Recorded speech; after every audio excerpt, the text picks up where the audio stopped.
oh my God, I'm gonna see people just die right in front of me. Mother Nature is in charge across the world.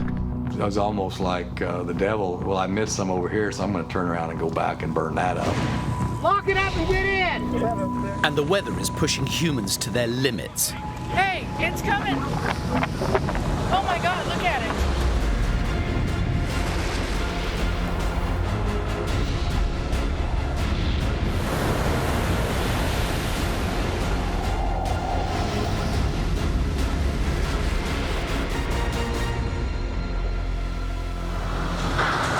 World's wildest weather.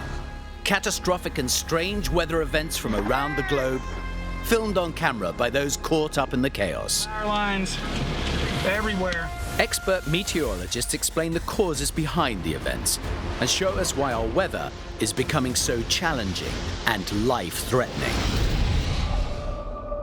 One of the most extreme weather systems on the planet is a typhoon. These occur in the northwest Pacific Ocean. On the 7th of November 2013, one of the biggest typhoons to make landfall hit the Philippine Islands in Southeast Asia. The night before Super Typhoon Haiyan made landfall was one of the most terrifying nights of my life. The scariest moment of Typhoon Haiyan was looking at people trapped in the water and thinking they're gonna die in front of my eyes. More in there, Josh. Once the storm surge started rolling through Tacloban, we knew that potentially thousands of people were dying around us. The area sits astride the typhoon belt and is regularly battered by an annual onslaught of tropical storms. A typhoon is another type of tropical cyclone. It's named a typhoon for the basin, the ocean part that it occurs in the western Pacific. Typhoons can get so big and so destructive because they have a tremendous amount of open Pacific water to work with. It's very warm. They don't have a whole lot of wind shear, disruptive winds to take away from that circulation and really getting going. And then it's able to build up enough forward momentum so it can just plow on through, feeding off of the warm oceans the entire way, and then carrying with it a surge of water to whatever landmass it impacts. It was clear when we saw the satellite images coming in the night before the storm hit that we were dealing with a potentially record-breaking super typhoon.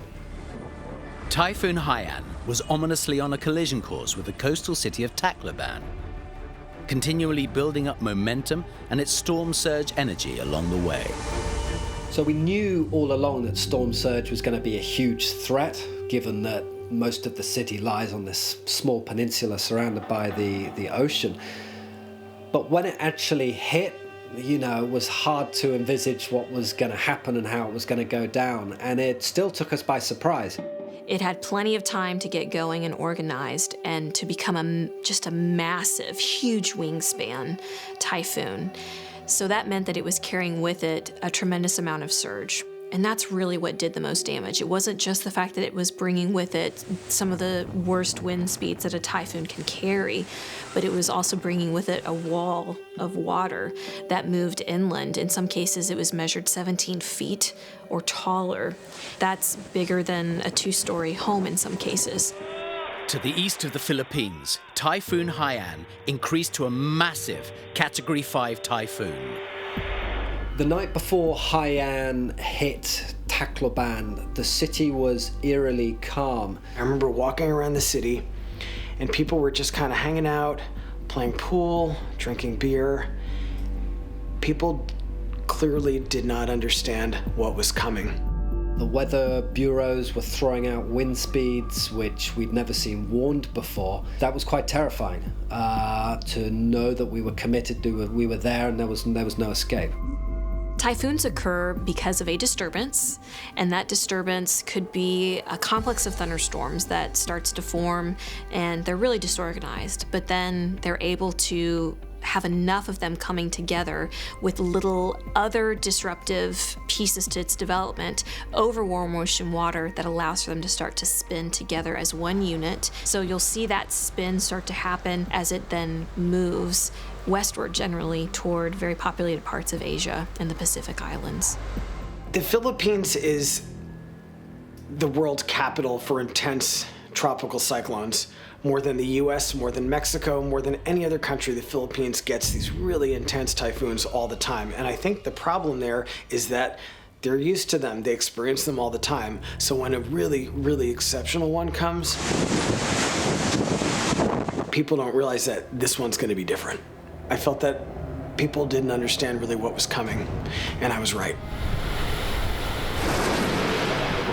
The USA has experienced some of the most gut-wrenching tornadoes ever dealt with by humanity.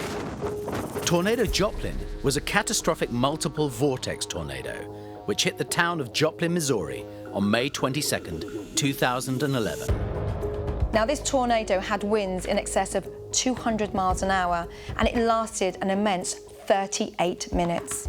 Forecasters call it a loaded gun. During a tornado season in the US, there'll be on average around 1,000 tornadoes, but only 20 will be in excess of an EF3 or greater. That's a violent tornado, and with that, possibly only one EF5. Its path was a mile wide, but it tracked over 22 miles, and in its wake, there lay a huge amount of devastation. Look at this. One. Another snipe. A tornado is a violently rotating column of air that connects from a cloud to the ground, and you have to have that connection for it to be called a tornado.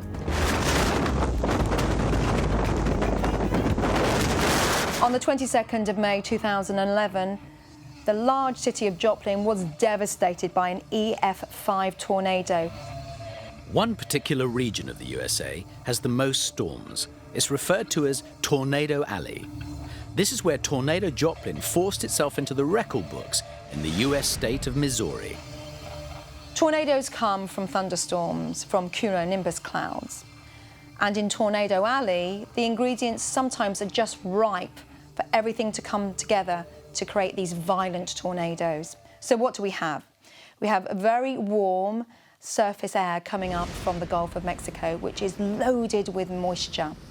And then we have the upper air winds, which are coming from a cold direction, that's the north or northwest, moving over the Rockies, which gives the clash between the warm and the moist and the cold and the dry. In between, we have some dry air coming in from the West Plains. And this all really brings together an explosive set of circumstances which sometimes can lead to tornadoes.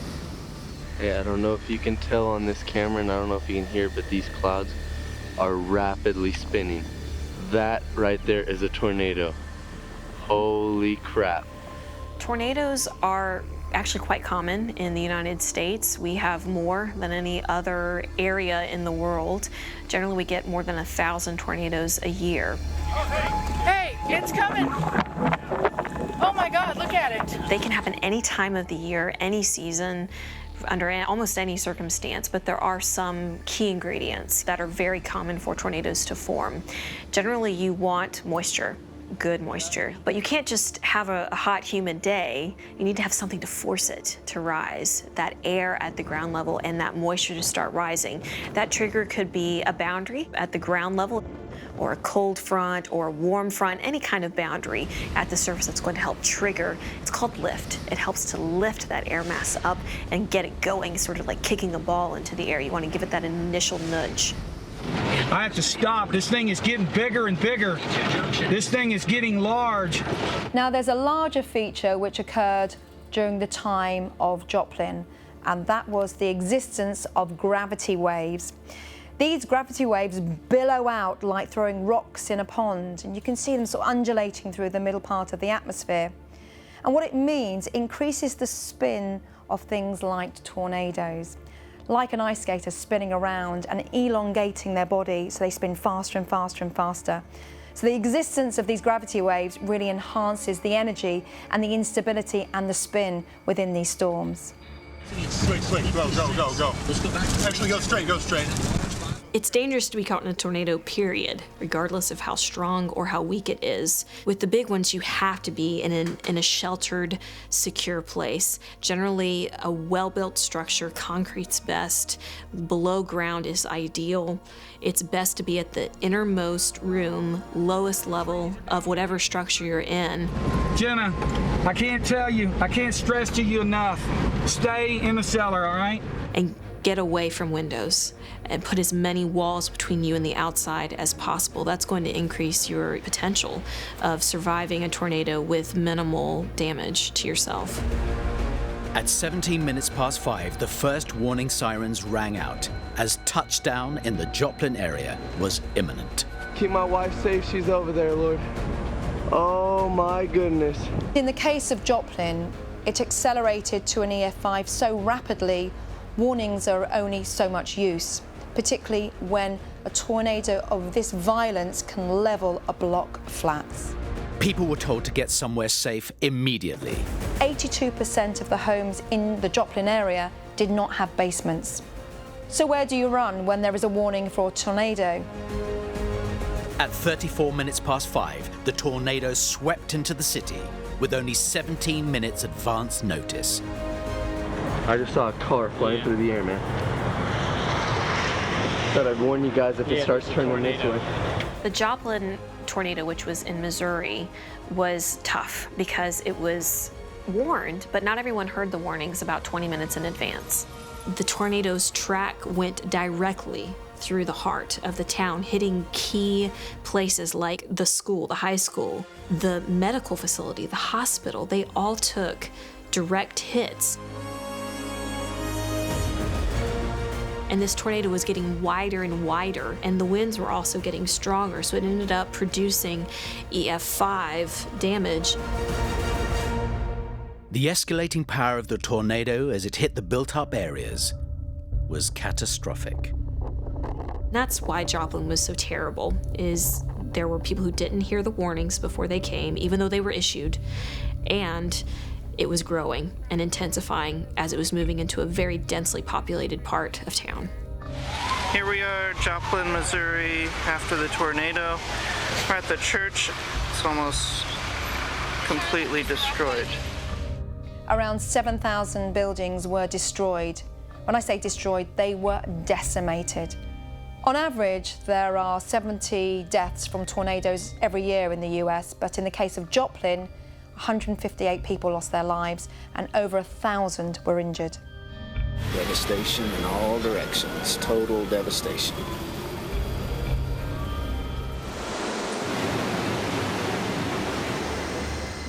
The magnitude, intensity, and overall destructive power of typhoons has increased over the last 40 years.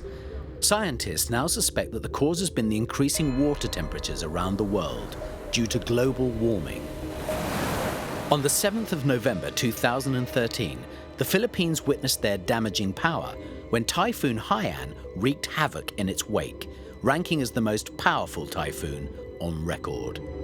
It wasn't until daybreak that we really got a clear inkling that a powerful typhoon was getting close. So I was watching the satellite images and I could see the typhoon was getting closer and closer to the city.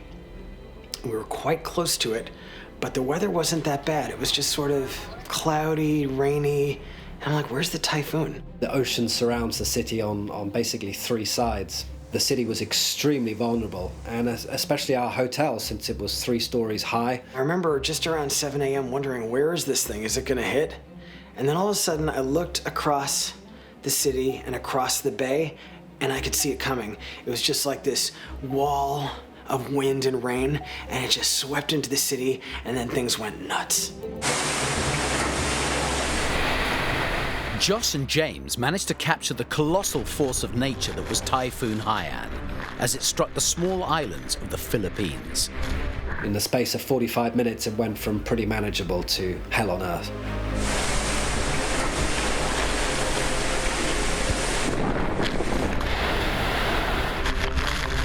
This thing was just like, it was like a bullet. The debris was flying into the corridors of the hotel, windows were blowing out.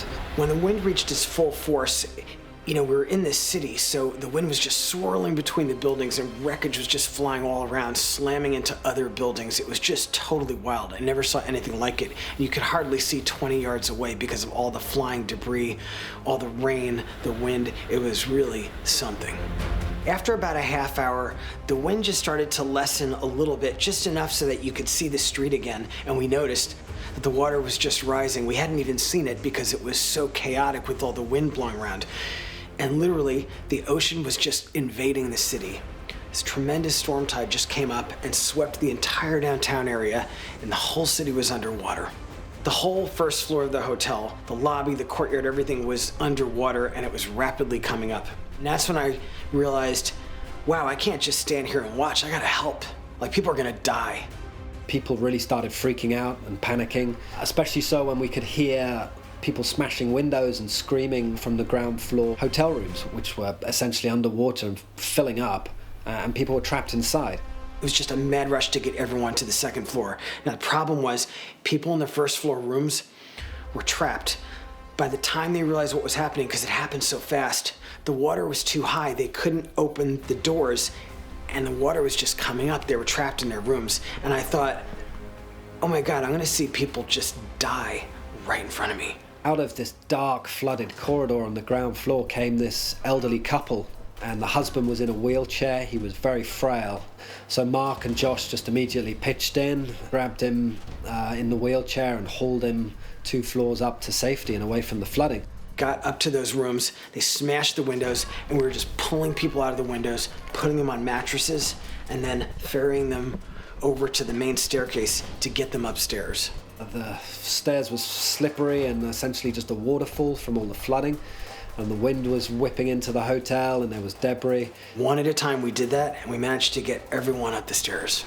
Every child, every disabled person, everyone up the stairs. As I was walking through the storm surge water, I could feel this weird tingling sensation in my legs. My mind was racing to think what it could be, and I could only conclude that it was some sort of electrical current. Okay, I can feel electricity in the water, guys. A lot of people get killed during typhoons by electrocution. It's a pretty common way to get hurt, so it really freaked me out quite a lot. The incredible thing to me about this typhoon's destructive power was how fast it happened. The ocean came up and just swallowed up the city. The whole city went underwater, and then it just seemed to suck back into the bay. And it was only about an hour or an hour and a half that most of that was happening.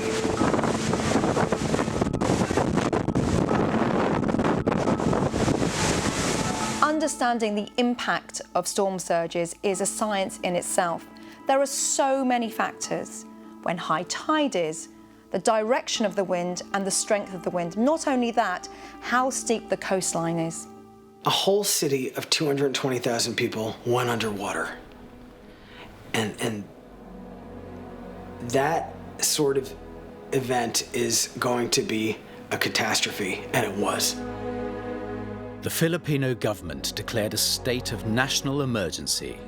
There was no clean water in the decimated city, and looting began as food sources were scarce, roads were impassable, and aid could not reach the injured survivors. We stepped outside into the city, and it was like you couldn't recognize a lot of it. Whole city blocks just flattened as if by a nuclear bomb. Dead bodies. The streets were just buried in debris and tangled power lines, and people were just wandering around in a sense of shock. I walked down to the waterfront. The whole place had just been wiped out. People looking for their loved ones. It was an awful scene. There was a complete breakdown of societal order. The whole parts of the city were flattened, thousands of dead people, the infrastructure wiped out. This was the real deal in terms of epic catastrophes. It was clear we needed to leave the city as quickly as possible.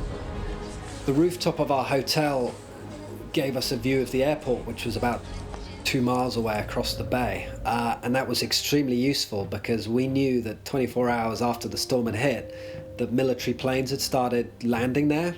And as luck would have it, we spoke to a senior Air Force officer who explained that the helicopters were coming into town with food, water, and medicines, but running back to the airport essentially empty. And he offered us a lift on one of the helicopters, and it was, an offer we couldn't refuse. If the people in the way had understood what was coming and had really comprehended it, and they knew what storm surge meant, they knew that meant the ocean comes up onto the land, all those people wouldn't have died. Super Typhoon Haiyan was classified as one of the most powerful storms on record. The death toll was over 6,500 people. Estimated cost for rebuilding ranged from 12 to 15 billion US dollars. And economically, it will take years to recover from the force of nature that was Typhoon Haiyan. In 2015, the United Kingdom was battered by multiple storms. First, Storm Desmond, and then hot on its heels, Storm Eva. Thousands of homes were left without power and completely flooded out. You see things like this on television, but you'd never have any idea that it will affect you. I guess it's just so unlucky that it actually did. Storm Desmond was supposed to be a once-in-a-decade storm. I mean, I hope I never see that again.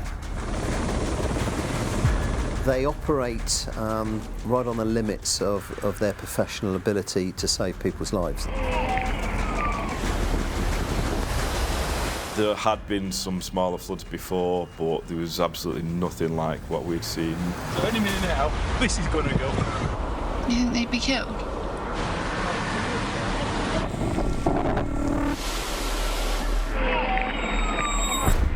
There had been 2 major floods across northwest England during the decade leading up to 2015, namely 2005 and 9. But the floods which occurred during 2015 broke all rainfall records. The weather conditions in the run-up to December didn't appear to be very unusual for that time of year, but more unsettled patterns were being seen year on year due to global warming and changes in sea temperatures. In the autumn of 2015, we saw a period of quite wet weather, so sustained raining that really made the ground quite sodden. So the water table rose. Within a single day, Storm Desmond had broken the United Kingdom's 24-hour rainfall record with 341 millimeters of rain. One of the issues with Desmond as it pushed in was that the rain became aligned with the wind. So there was no forcing one way or another. It just kept persisting in one particular region. So rainfall totals were in excess of 300, perhaps even 400 millimetres, which says to forecasters it is going to flood. But because of the dips and the valleys of this region, the rain and the water was concentrated in the lower levels, falling really rapidly down the hills. Storm Desmond pummeled the UK first on December the 5th, bringing with it extreme rain and winds of up to 99 miles per hour. Storm Desmond has battered Cumbria, bringing with it heavy rain and strong winds. Cumbria police have declared a major incident, and there are still 40 severe flood warnings across the county. The force says organisations are using their specialist skills in the face of very challenging weather conditions. On the 5th of December, a red alert was issued. Flooding and damage to property or loss of life was imminent. The call went out. HM Coast Guard and Alan Howarth's Mountain Rescue Team were just some of the teams scrambled to attend the extensive flooding in Cumbria. There was a torrent of water just piling down the main street. There was no way you would get into it. It was just so serious. It's a late Saturday night in December. We've been called up to Cumbria to help with the floods. It's pretty serious flooding. It looks like it's the worst flooding they've had in years from what I'm seeing tonight. Appleby in Cumbria was massively affected by the floods. Flood defences were being breached and huge areas of the town were cut off, and people were stranded by the rising waters. I'm in Appleby, the place is completely cut off. We've just been in the river. I've been up to my waist, back up to my chest at some point, next to people's front doors. The river's completely flooded, the bridge is flooded, the whole town's cut off. So we're just trying to go door to door, make sure that nobody's stuck. The volunteer mountain rescue staff worked all through the night, in sewage-infested waters until the very early hours of the morning. We were up till about 5:30 last night. Managed to grab a couple of hours sleep. Attending a flood isn't really a normal day job for a mountain rescue team. It is quite rare. They tend to come in batches, so maybe we'll get 1 or 2 floods in a short period of time. Are you all staying? It's a really strange atmosphere when you go into these floods. I mean, for starters, cars are abandoned. As you go through, it's a really eerie kind of place, because what would normally be really busy is really quiet. Except for people who are stuck in their houses. Are you all right? Yeah. Even though the rain had stopped, the water levels kept on increasing. First of all, we've got to look at the vulnerable care homes, where we've got hospitals. Those need to be evacuated. Our street's still completely flooded, so we can't actually get to the house yet. Cumbria police are urging people not to return to their flooded homes across the county tonight. They've advised people to self-evacuate. I think we're going to evacuate the whole street. The river levels are still rising, so when we get down the bottom, it's pretty much over my shoulder height. So I'm floating. I can't actually touch the bottom. Within the United Kingdom, we've become very good at working cooperatively. Where you've got fast water and you've got vulnerable people in difficult to access areas, sometimes a helicopter is the only real safe means by which you can carry out that recovery.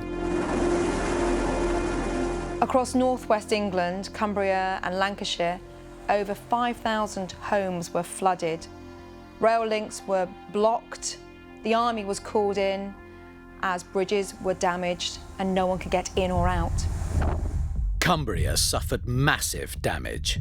Whole communities were left homeless, villages were cut off, and the army was deployed to help with the rescue effort. But there was another storm yet to come.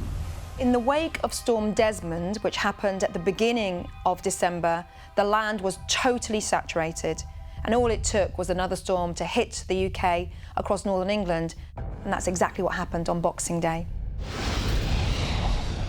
The imbalance in the weather system, which is being brought on by climate change, is shifting our weather patterns.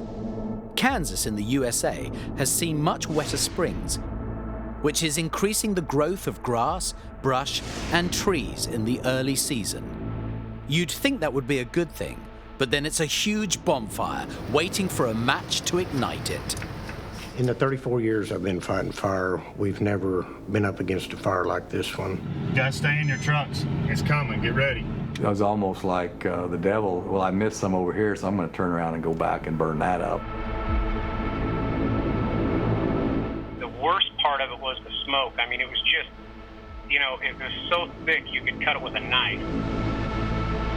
This fire was just a monster. It ate everything in front of it. It didn't care what, it didn't care who. It just was big and getting bigger. The 2017 Kansas wildfire burnt over 650,000 acres of land. 2,000 volunteer and service firefighters battled the fires for days, trying desperately to keep them under control. The day that we had the big fire, it was really warm early that morning, like by 8 o'clock.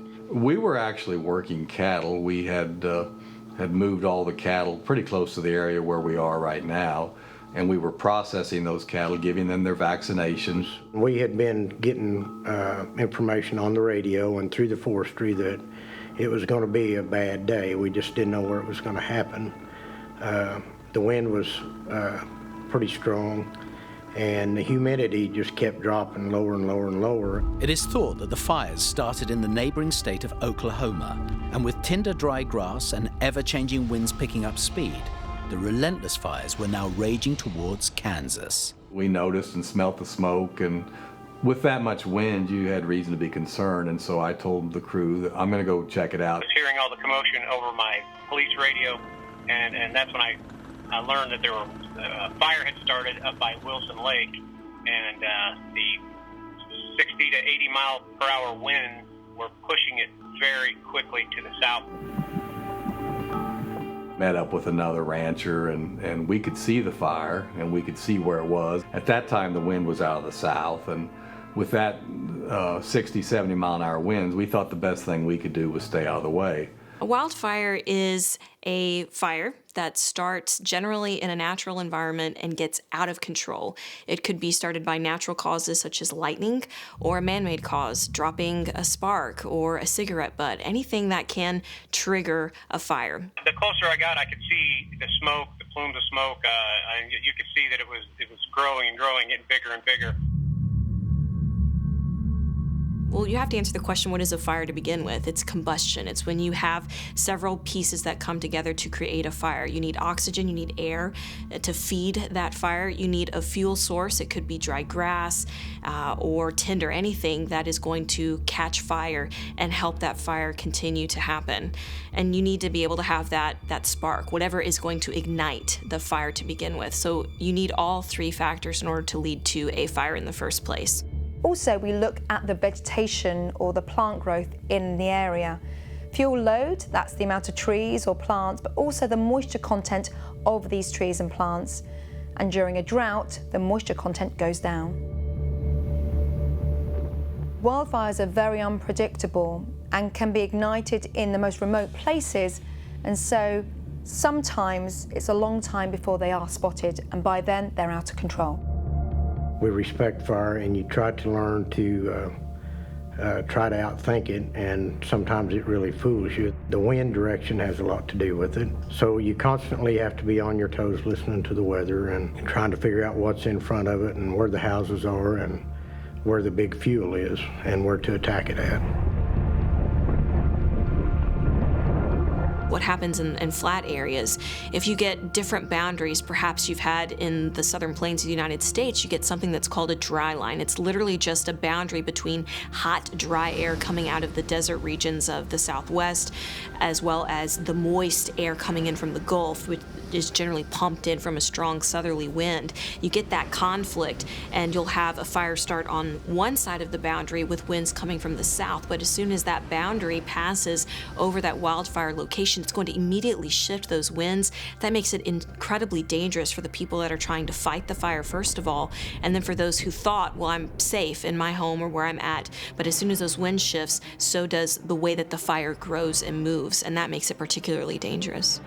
At that point in time, the wind was out of the south, and we felt we were safe because it was going 60, 70 miles per hour to the north. It was not going to come this way.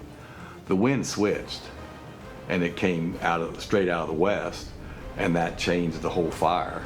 Now, all of a sudden, this fire was roaring towards us. Stay in your trucks. It's coming. Get ready.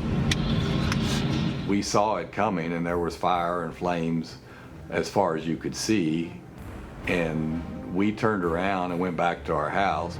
Mark could never have predicted what the fire was about to do next. We had a couple horses at home, and we had a couple of dogs at home. And so we rushed back to the house, and the fire hit our house at the same time we got there. Wild weather phenomenons are becoming commonplace around the globe. Our weather patterns are changing, and people struggle with what nature unleashes.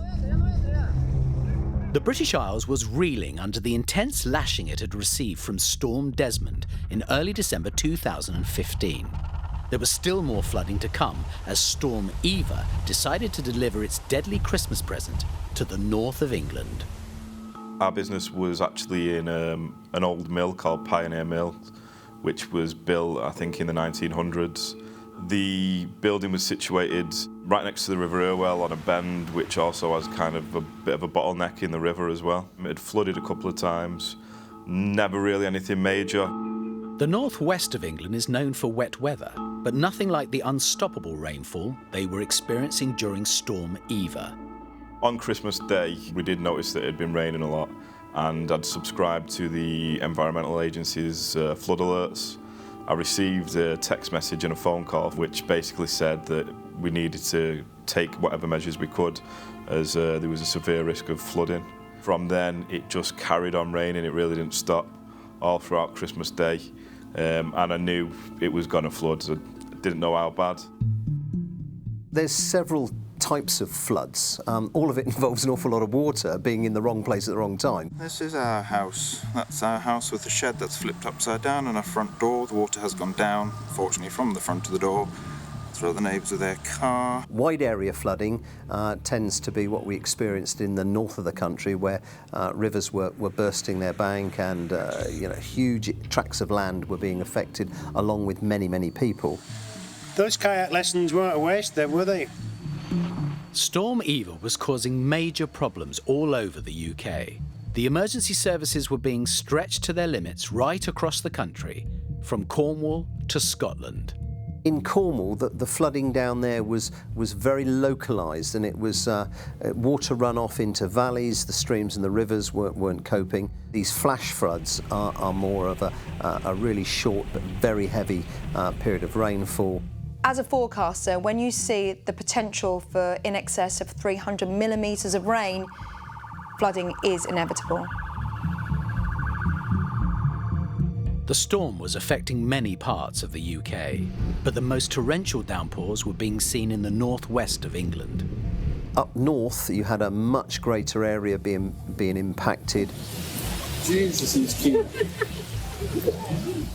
With far more infrastructure issues affecting the local authorities that had to respond to that.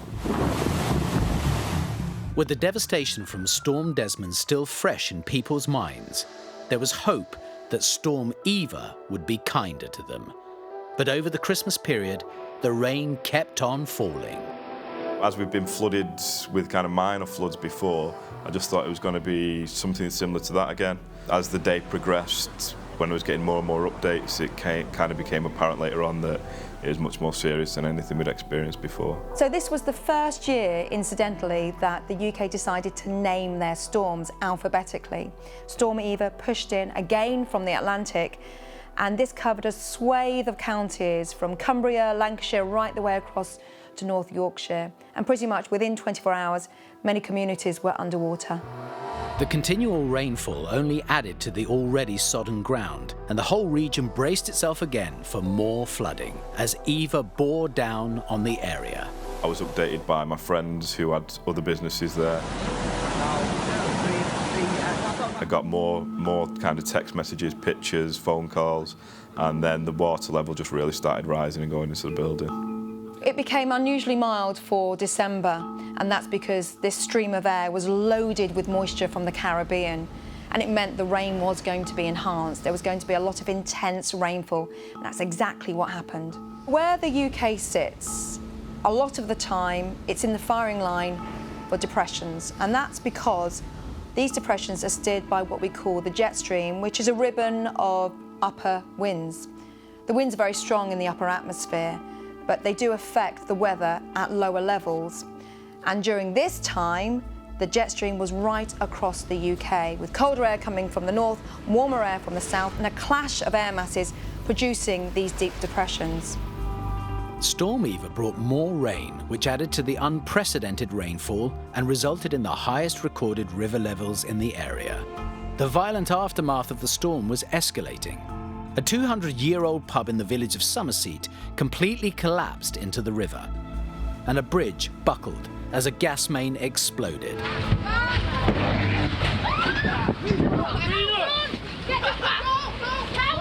that, run the gas pipe! The weather was waging war on the UK.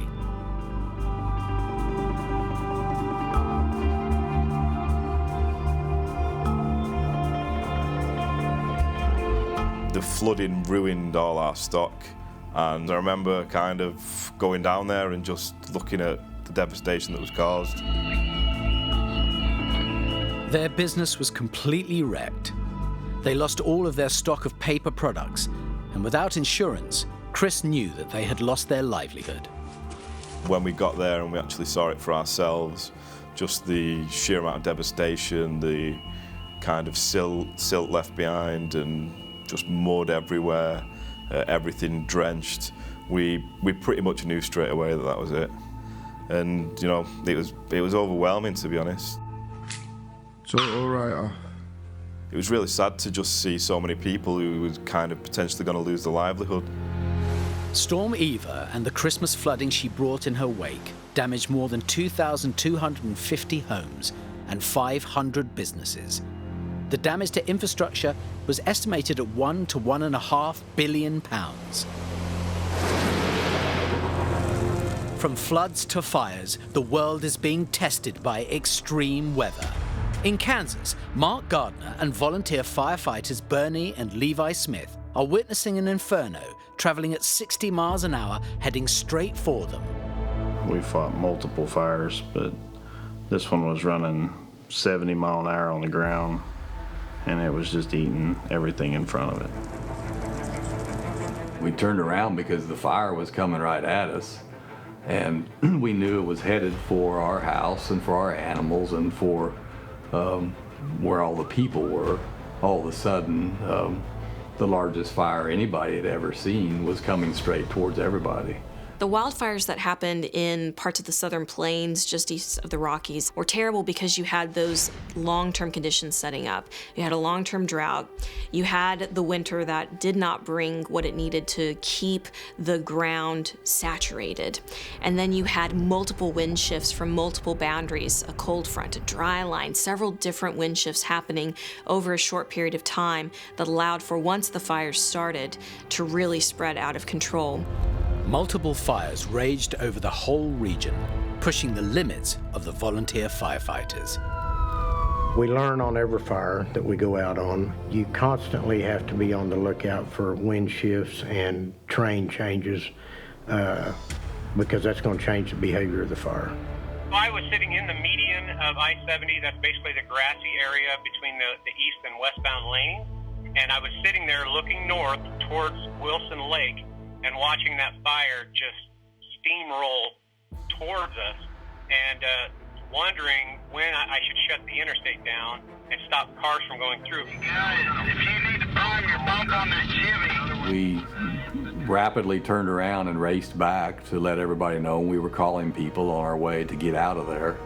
We went to our house to try to save our horses and our dogs. What we saw was a line of 20, 30, 40-foot flames. We went into the house, my wife and I did. We were trying to capture the animals or to catch them, and they were too frightened, and I lost my wife in the smoke at the house. It was on fire at that time. I was trying to yell for her, and I could see that her pickup was gone. I said, okay, she's gone, she's safe. I need to get out of here. At that time, the fire had jumped into the median of I-70, and I mean, as soon as it touches that really dry grass we had at that time, I mean, it was like putting gas on a fire. It ignited, exploded, and just took off. I grabbed a few of the pictures of our boys off of our bedroom dresser. Ever since my wife and I have been married, we'd written letters to each other since we were young, and there was a box of letters in our dresser, and I saved that box of letters. I got in the truck, and I couldn't see. At that point, it was totally black. So I pull up to the semi-truck as he's trying to go forward, go backwards. He's trying to just move his truck in any direction it will go. I was in a panic. I was like, how do I get this guy out of here now? This fire was unprecedented. You know, it just kept going and kept going. Within seconds, the fire had jumped I-70 behind us, and like I said, fire was everywhere. It was on all four sides of us. You could barely see, barely breathe, and that's at the point I decided we're just abandoning the truck because the truck could be replaced. You know, our lives could not. Lock it up and get in! We were very exhausted. We fought fire for 52 hours straight. You just keep going because you have no choice. We had a full crew of firemen that day. It was a constant battle from the time we started until it was sometime early Tuesday morning when the humidity got high enough. It kind of slowed it down a little bit. The guys, they never backed up. They just kept going, and I was very proud of the firemen because they never faltered, and it got pretty intense sometimes. At that point in time, I mean, the smoke was still there and the house was still burning, but the major fire was gone. When the sun come up, you can start seeing the damage. The burnt fences, the grass gone, the houses still smoking. tractors burned. We love these animals. I mean, the dogs are actually the hardest thing we lost, and we saved the horses, but they're family members, and you know, we're stockmen, all the cattle that we lost, and the hardest thing was that we couldn't save all them. So, excuse me. Oh, okay. We're tough, we're not supposed to cry. So. We'd been fighting the fire about 48 hours when we had help from Colorado come in, and so we went and checked on our property then. It burned basically the whole ranch.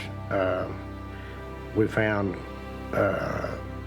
quite a few cows that had been burned that were dead or dying. We were hit hard, but everybody was hit hard. As we look back on it, we're all very fortunate. It's a true blessing that no more people perished than did. In Kansas alone, the fires ravaged at least 600 square miles of grasslands. It's estimated it will take tens of millions of dollars to rebuild their devastated livelihoods.